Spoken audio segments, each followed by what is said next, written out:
అన్నదమ్ములు ఉన్నట్టు ఉంటే నాన్న వాళ్ళు ఎక్కడున్నారో చెప్పు. వాళ్ళ చేతుకు నేను రాకీడు పెట్టి శ్రీరామ రక్ష తీరించింది అర్చి పెట్టొస్తనే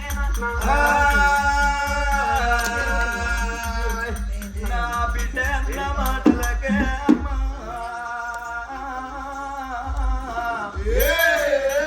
నానా ఇన్ని రోజుల బట్టి నాను పల్లెకు పోతే నా తోటి పిలగళ్ళు కనబడుతున్నారే నానా.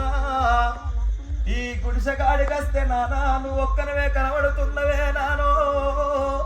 నా తోటి విద్యార్థులు ఉన్నారు నానా, వాళ్ళ అన్నగళ్ళకు రాకీటు కట్టుకొని పోతున్నారట, వాళ్ళ తమ్ములకు రాకీటు కట్టుకొని పోతున్నారట.